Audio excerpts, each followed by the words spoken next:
Welcome to an architect and a DJ build a home podcast.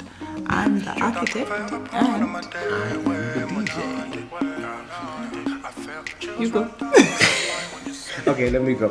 This is what are we calling this? This is the feedback It's a bonus episode. bonus episode. Yes, More of a feedback which is episode listener feedback. Yeah. where we get to read some of the responses that we have gotten Yep. from the show, from the podcast. And let's start with Tasha, who sent in a message saying, been looking for something like this. Well done. Thank you, Yes. Tasha. Thank you, Tasha. Jacqueline just said, love, which I think is a good sign. I think Yes. so. I'll Yeah. take it as a good sign too. And I think it was also Jacqueline who said, I'm enjoying it thus far. I love the relaxed environment so far. I haven't started building, but excited to see how to navigate the building journey as a couple. Looking forward to the nuggets. Yeah. And Natalie said, followed all your shows, really insightful. I think if you incorporated real life stories or personal experiences, it would make it more interesting to listen and watch, which is true, Yeah. and which is what we've been trying to do. Yes. Yeah. But we do love this feedback that lets us know where we can improve. We love the fact that Natalie finds the shows insightful. That's a good thing. And yeah, for the next season, we'll see how we incorporate some of the ideas that she shared. I think without giving too much away, I think that's what we're aiming for Yeah. the next season. Yeah, definitely. More of those personal stories Yes. in the season. Yeah. Yeah, and at this point, I have to say I apologize for my voice. I have a bit of a flu, so that's why I'm sounding a bit groggy. Yeah. Groggy, yeah, but I'll live. Yeah, You have to. I have to. You're the other half of this show. True. Yeah. We have a question here. Okay. It says, if I have a project manager to handle the building process, do I still need to be as hands-on and not trust the delegation? And is this just a Zambian thing to have your eye on the ball, or is it universal? I think this question comes from the episode of Finding the Right Team. Yeah. Yeah. Yeah. There are lots of challenges that come in this environment. So I think part of the answer to this question is that we are developing. I think in the home building industry, where we're getting more builders coming in, more contractors working. It's a young industry that's not fully developed, and in comparison to, like, say, others that we see online in South Africa, in other regions, we still have a long way to go. So I'd like to be optimistic in saying these are teething problems in us getting to where we need to be. And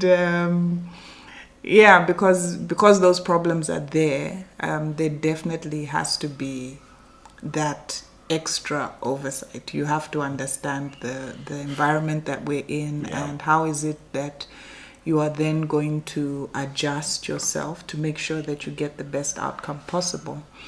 Then the other part of the question was about if I have a project manager to handle the building process, do I still need to be as hands-on? So what a project manager does is that they manage risks. They're able to see potential issues that would happen, and able to then steer your project to make sure that those don't derail where it is that you're going. So if you do have a project manager and you have the budget to be able to hire a project manager, I would say yes. This will definitely help you on your project. I think it doesn't mean that because you've got a project manager on board, then you don't do anything. I think it still helps that you are involved, helps for you to constantly be communicating what it is that you want, make sure your expectations are being met. And I think the process of picking the right project manager is one that you will have to be very hands-on. So you need to make sure that this person has experience. Mm-hmm. That experience will help them. That experience will help in making sure that they understand what the challenges are and help you to navigate. And it will definitely make the process much smoother. I don't know if I've answered all. I think all the questions. Yeah. Except the part where I don't know how you can answer this one, where she says, is it a Zambian thing or is it universal? Is it like this everywhere else or is it specific to? I think the challenges on building projects. I mean, if you Google like in what ways do building projects go wrong, you get examples from everywhere, and depending on how developed the industry is, how experienced the professionals are in dealing with the things, you'll have varying degrees of what it looks like. But I don't think it's just specific to us. And I think some of the things that we talk about during the podcast of making sure you've got contracts in place, making sure you have things like being clear on what the different people have to do for you if it's a contractor and things go wrong, what's going to be the recourse. Those are things you put in things like agreements, which are you use them everywhere in the world to manage those situations. But I think the degrees are different. Yeah. The next part here is somehow related to the previous question. Yeah. It says, "Oh my, finding the right team." Yes. Zambian craftsmen have shown us flames, from selling materials to terrible work ethic. And let me just say, I feel your pain. I totally feel and understand your pain and struggle. Sadly, it's like this on most on a lot of building projects where the people that you have entrusted to be part of your team, to work for you, I'm not doing that. Yeah. You hear of stories of like you said, selling material. Yeah. I mean, the moment you turn your back. Yeah. Somebody's just saying, "How can I empower myself from someone else's hard work?"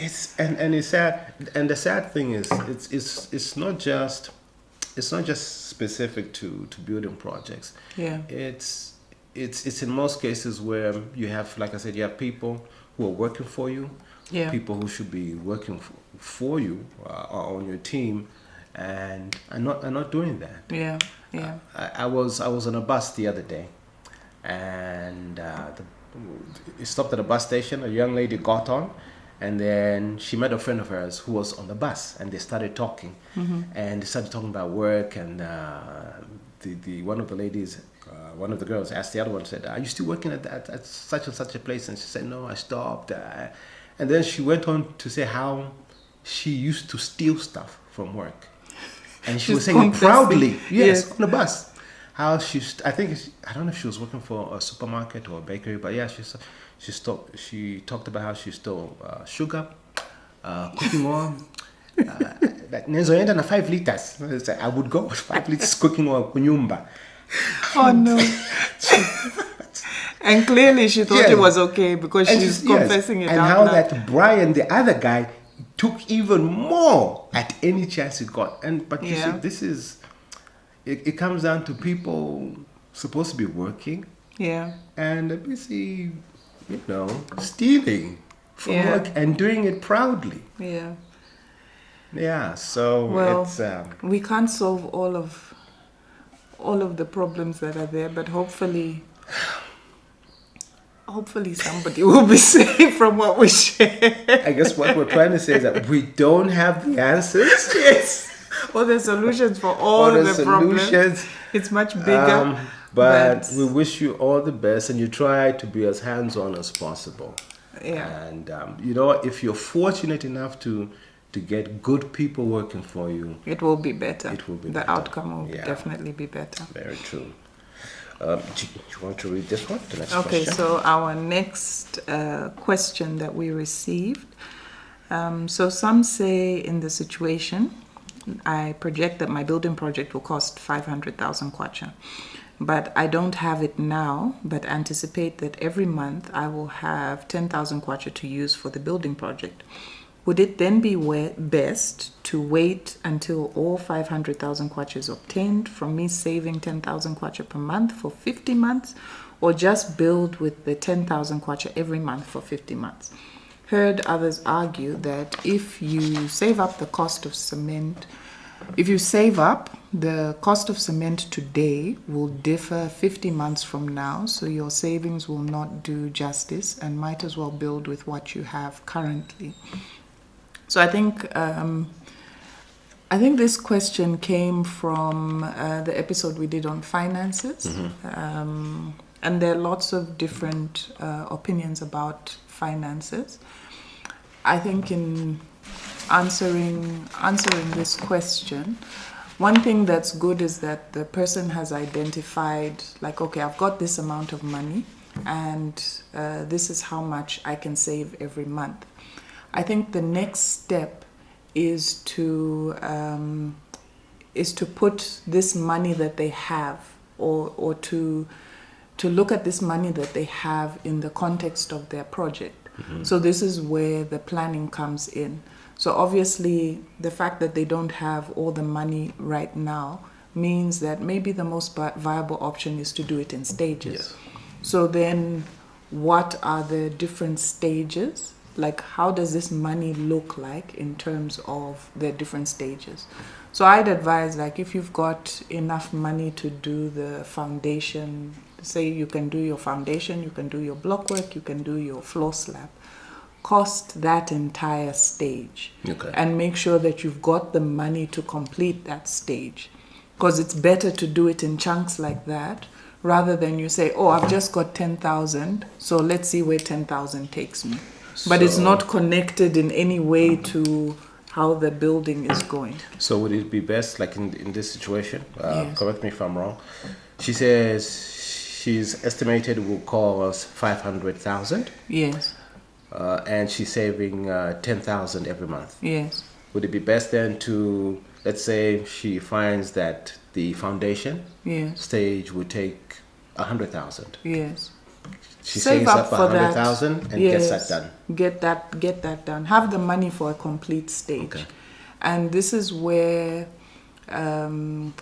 getting advice from professionals as you're planning, as you're getting your designs done, as you're getting the costings, having professional input at that stage will then help you know that, okay, it's better to break it down in this way, or okay, I've got this amount of money, and then create a plan based on that.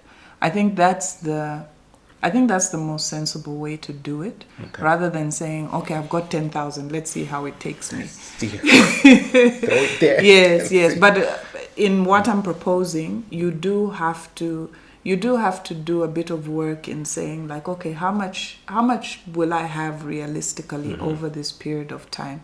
And then you can now create a plan that actually ties in with what with your particular situation. Yeah. That makes sense. Makes sense? I think so. Yeah. Because I think one of the things that when we did do the episode, you kept on asking me, so how much? I did. Remember? Yes. You kept on, you were basically fighting. I was. Me. How much? Much. How much? This answer is a bit more helpful. Yeah. Because I knew this question would come in. That's why I kept asking. How much? Okay. Yes. All right. So here we go. Here we go. We are. Yeah. We had Chumalo who said, love the show. Jeff said, great project, all the best. Also like the great chemistry. It comes across very authentic and natural. Oh, Oh, it is. It's real. It's real. It's real. One final question, and in a way, it's related to the other one on finances. yeah. It says, "I have always wondered if it's possible to build a semi-detached property bit by bit, Yeah. or you have to build it all at once. Yeah. I want to put up 4 bed sitters, but the thought of having to finish all 4 at once is daunting. Yeah. What do they do?" Okay, What's your so another one on this is finances, Yes. I guess, related to finances, and then how do you plan? So yes, it can feel daunting to take on such a big project, especially when you're told, oh, this will cost you this amount, and then you don't have it. The thing with flats, the thing with what she's described, a project like bed sitters, is that usually each unit is the same, looks the same. So then that gives you an opportunity to then do it in phases. Okay. So you can do one unit at a time. So again, it comes back to how much planning are you doing that will allow you to see what will be the best approach. And it's important that you communicate to your team early on to say that, look, this is the amount of money that I have, or this is the amount of money that I can put towards this project over this period of time. So you look at it monthly, over like each year, how much can you put? And you get from the professionals, what does this look like in terms of what can be completed? So the easiest, like I said, one of the ways to phase it is doing one unit at a time. Sure. Because when you complete, you can get rent from there. You start getting income from it, and you start moving in that way. And then you communicate to your professionals, if it's the architect, the quantity surveyor who are helping you, communicate that, look, I want to do this in phases. So I want the design to be such that when one is completed, it doesn't look off. Okay. It's still, it still looks okay. I want it in a way that I can build over time, but then still create an income from it. It still must be in use. Yeah. And if you do it in that way, where from the get-go you think of the planning, then as the designs are being done, then it can be done with that in mind. Another way to do it could be that you put in all the services, so like your water, sewer, for all the entire for the entire flats. That can be costed by a quantity survey of how much upfront do I have to put. Then you start building the shells of the units, isn't it? And then you just connect to, so you would already have like your septic tank and soak away is done to cater for all 4. And then as each one is being done, it's then connected. But again, it's the planning. How are you going to plan that? And that needs you to have upfront what do you want to achieve? Who is your market? What does that mean in terms of what finishes you need to do for them? What rentals, that background information in terms of these flats, how much can you put? And you communicate that to your team, and then at that stage they can then create a plan that then works for you and your situation. Speaking of, remember when we just started, we had one of the questions talked about having real life and personal experiences incorporated in the show. Yes. There was a case relating to the last question. I don't know if you remember. Couple came. They wanted 4 flats. Yes. Designed. Yes. And they wanted to build them at the same time. Yes. You weren't the one who actually designed the flats, but they went somewhere else. But the point is, they wanted 4 flats designed. The 4 flats were designed, and I remember they were using their income to have them done, to build them, and they started working on all 4 at once. Yes. Then they struggled. In fact, what happened was that they basically lost their source of income. Yes. Lost the job, so Yes. there was no money coming in. Yeah. So now what they then decided to do was to just finish one, Yes. so that they could move in. Yes. And that's what they did. They had one of the flats finished, and they moved in. That's where they were staying. And I remember I had a conversation with the husband, and he said starting to work on all four at once was actually a bad idea. Yeah. Because It now was what too happened was, I think most of them were at roof level. Yeah. And he said, look at this. I've got these 3 unfinished flats, and this is money that's stuck that I could have used to finish maybe To one. finish one, And yes. then also then work on the other one. Yes. Yes. So he basically said working on all 4 at once was not the best of decisions. Yeah. I think when you're starting, it's really, I think before rushing to get in and get building, it's really being realistic about where it is that you are, and then pacing yourself, especially if it's the first time that you're doing it.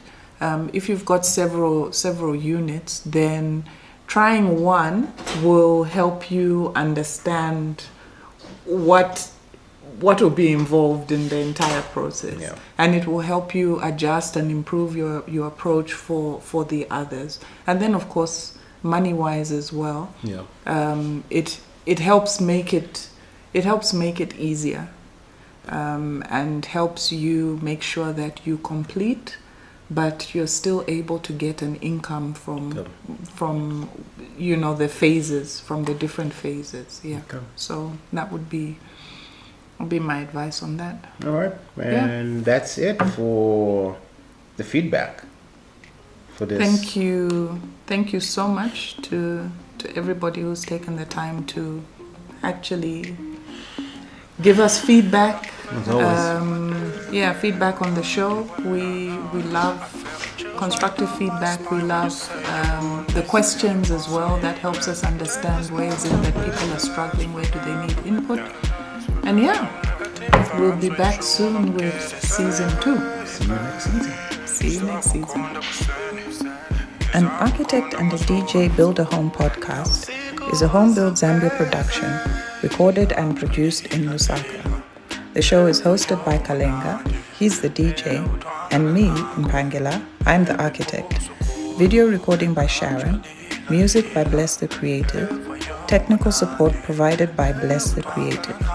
You can find us on Instagram at home_build_Zambia, or on our website, homebuildzambia.com, or contact us by email, podcast@homebuildzambia.com. Thank you for listening.